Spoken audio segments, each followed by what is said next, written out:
few months ago, I'm in Atlanta and I'm shooting a short film for the great Blair Anthony Hall. Everything is going smoothly.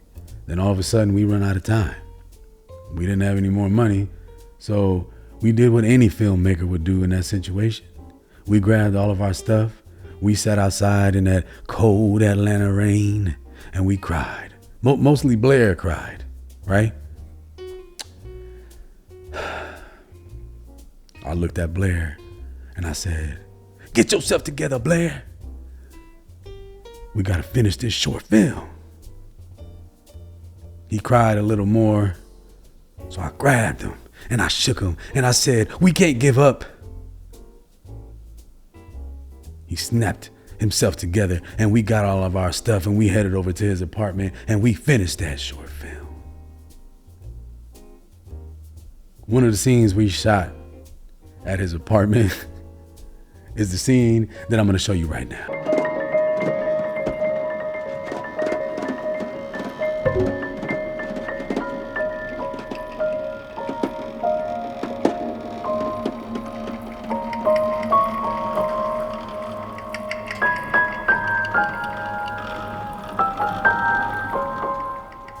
Hey, real quick, homie.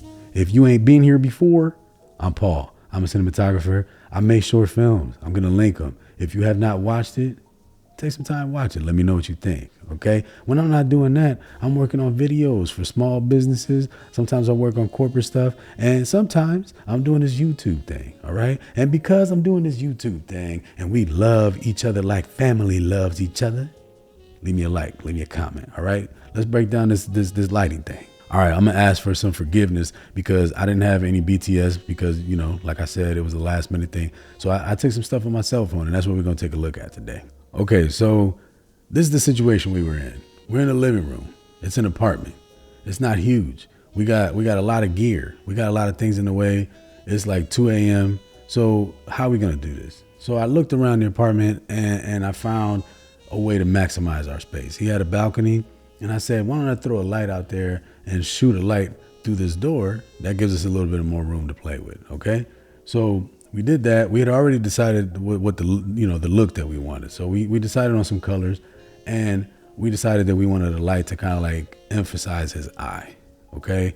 So I put the 300D out there on that balcony. I put a barn door on it. I gelled it. I can't remember exactly the gel, but it was an orange gel. We focused that light in and that's what gave us that look in this video that you see here with the light, with the orange light kind of streaking across his face. So once we figured out that we wanted that light streak across his face, we needed to come up with a solution to light the rest of the scene. Again, we're in a tight spot and we don't have a lot of time left. So initially I thought, why don't we just use a Aperture 120D, put a light dome on it and, gel it and then boom, we're done.